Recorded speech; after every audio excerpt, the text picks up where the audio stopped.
You still see the flags everywhere. The stark black background with the iconic silhouette of a Vietnam prisoner of war, and the words, "You are not forgotten." Welcome to the Beyond Survival podcast, preserving the voices, stories, and legacies of Vietnam POWs. Here's your host, Susan Page Coffey. Welcome to the first episode of Beyond Survival podcast, a podcast that shines light on one of the darkest and most unique yet overlooked sagas in American history, that of the American POWs held in North Vietnam. It was a time of turmoil and deep division during those 8.5 years. You may remember it. Our country fought in Vietnam during those years, and perhaps that's why an amazing story was ignored. Are you old enough to remember the 1960s and early 70s? I'll admit, I am.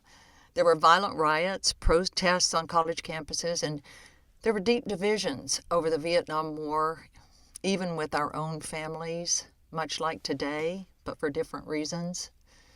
The Vietnam POW story is totally unique in America's 250-year history. Never before in our history have so many Americans been captured by a foreign enemy and been held for such a long time, up to 8.5 years. Let that sink in. How did we not know? Why aren't there blockbuster movies made about it? In this podcast, we'll ask and try to answer those questions. Starting in August 1964, a grim story was being written behind enemy lines inside a dungeon-like prison in Hanoi, North Vietnam's capital city. The old French-built prison was called Hoa Lo, meaning fiery forge in Vietnamese, named to be feared by all. You might know it as the Hanoi Hilton. The POWs gave it that name to throw off the guards and communist interrogators, and unfortunately, in my opinion, it stuck. But believe me, it was no Hilton, no resort hotel. It was a despicable place where our heroic men suffered greatly, and many died from torture, untreated wounds from their shoot-downs, and starvation.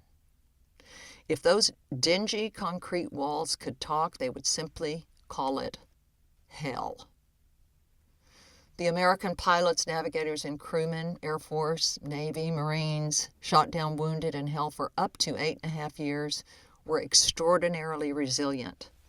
They faced unimaginable trials: torture, starvation, isolation, pressure, and extortion, constant extortion for propaganda statements, which caused great stress, I might add, and their total loss of freedom.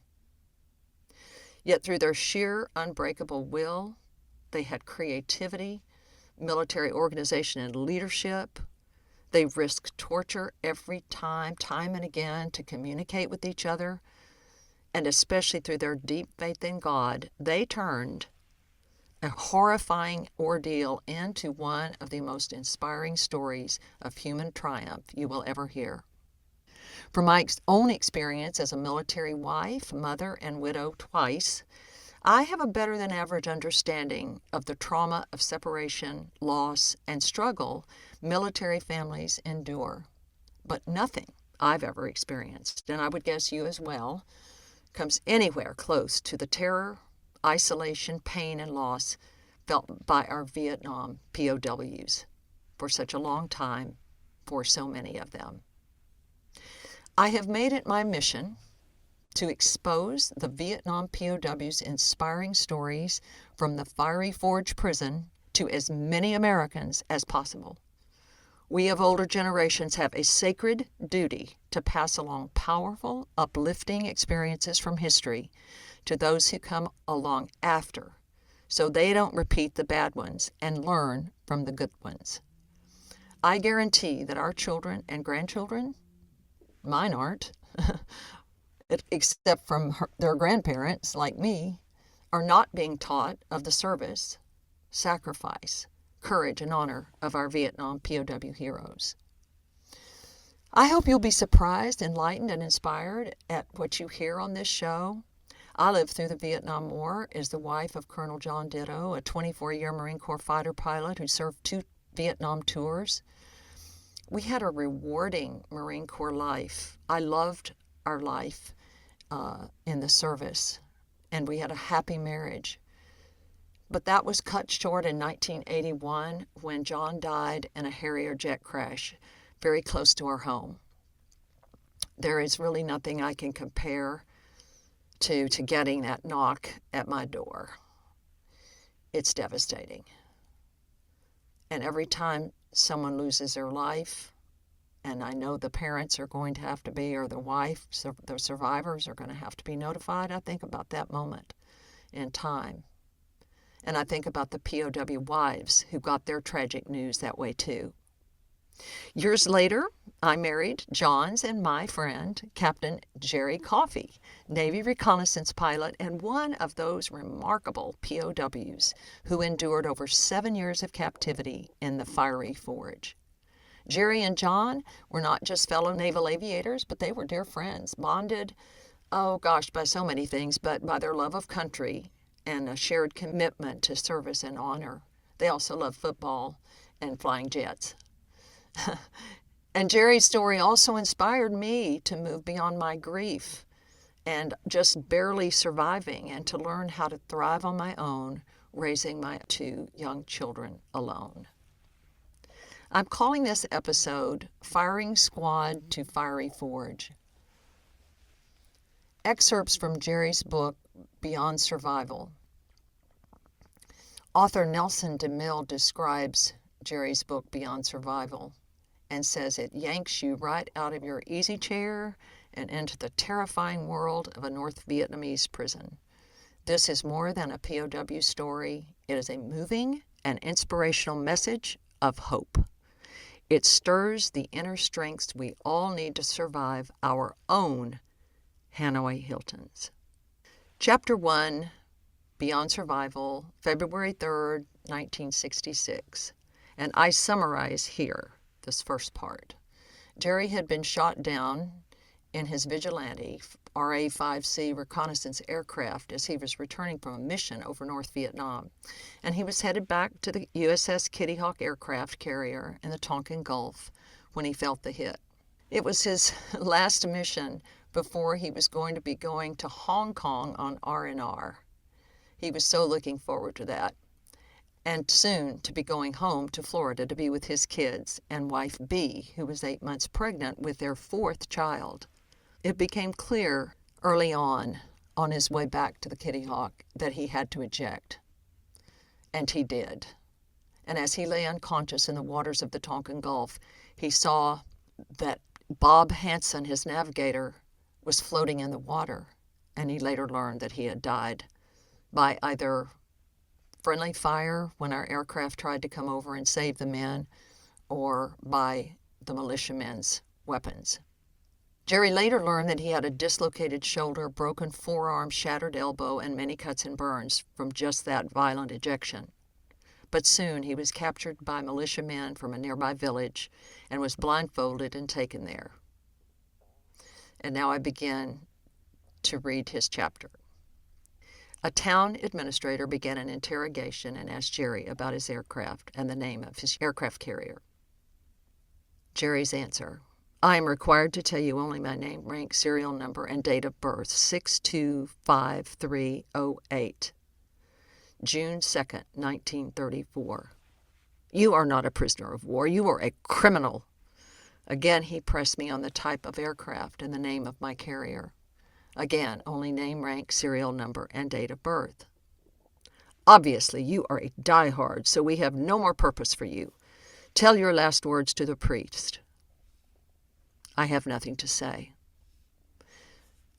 The guards pushed me out through the door towards the courtyard, towards the trunk of a tree. They untied my wrists and retied my arms around the trunk. I felt wrenching pain in my arm as they pulled my wrist 6 or 8 inches around the other side. My elbow felt like there was nothing left that would resemble a normal joint. The interrogator walked up to me and motioned the priest over. This is your last chance. I remember survival training and the words of the instructor. They probably won't kill you because you represent something of value to them. As the officer barked that first command, "Ready!" the squad brought their rifles to eye level, pointing towards me. "Aim!" What a shitty way to die so far from home. "Fire!" The third command rang out, but was engulfed by the fiery roar of the M1. I saw the young man who was holding that M1 rifle slammed back by the recoil of his weapon. His pith helmet jerked down over his face as he struggled to regain his feet by reeling back. Out of the smoke merged from the slug of the muzzle of his rifle. I could see it coming. It should have been spinning, but I could see it wobble as it came closer and closer. I closed my eyes in helpless resignation. Whack!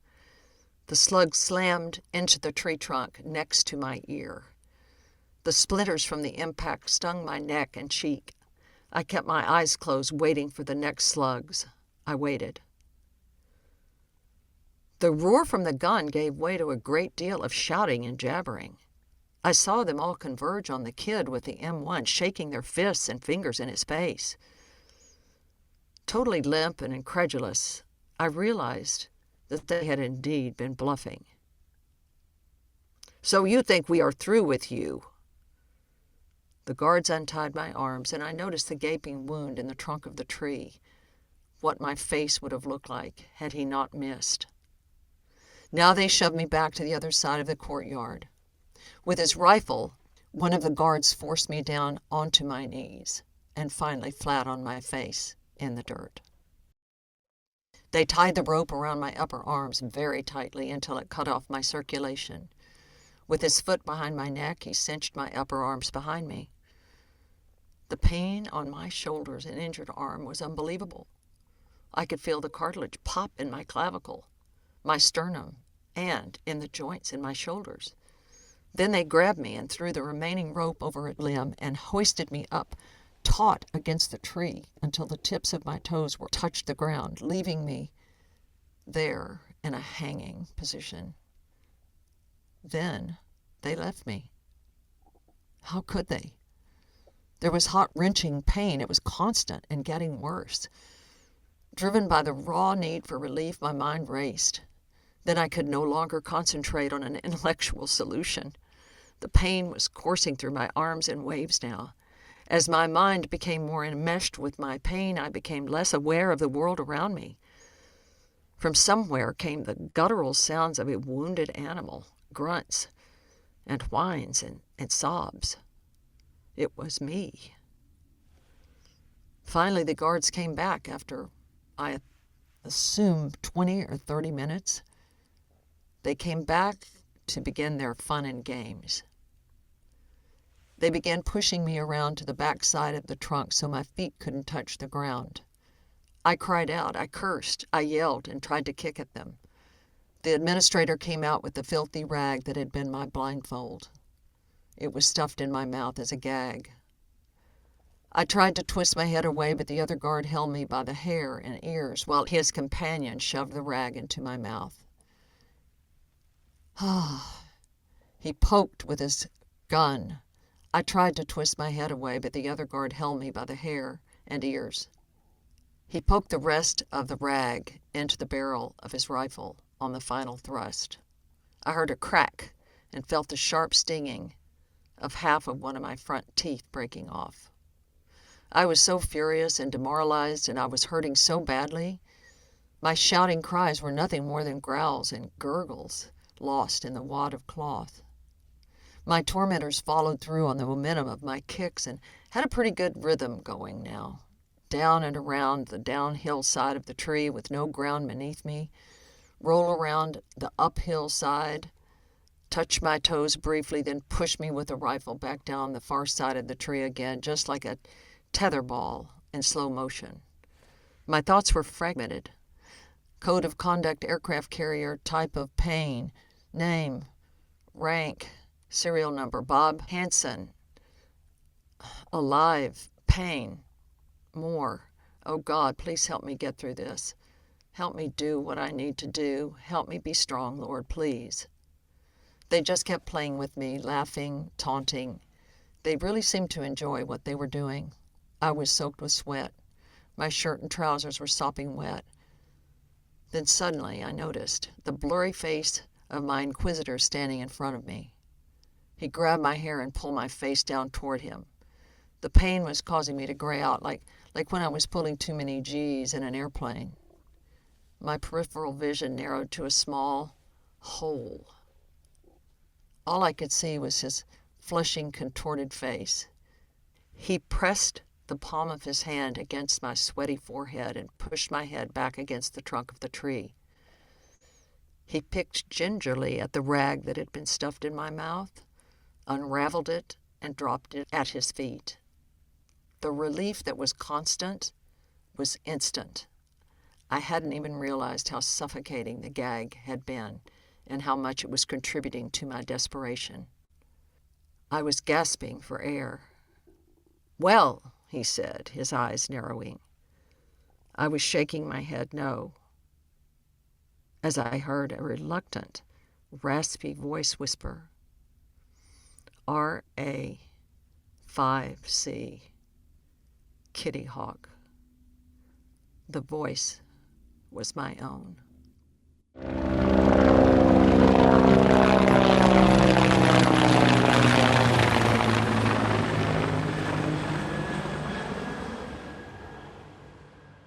I'd like to say a few words about the TAP code. I'm not an expert on it, but Jerry and his fellow POWs relied on this TAP code so much because without communication, they were not able to organize or resist, but mostly they were able to be there for each other, just to mitigate the loneliness that they felt, and just to also pass on important information from their senior leadership. But they would get tortured severely if they were caught communicating. But they did it anyway because they needed it out of desperation and loneliness. So the TAP code was vital. And I would say that Jerry, and he talks about this in his book and also in his speech, that he would say that when the man in the cell next to you was down and hurting, you would get up to the wall, the concrete wall that was between them, and tap frequently. GB, God bless.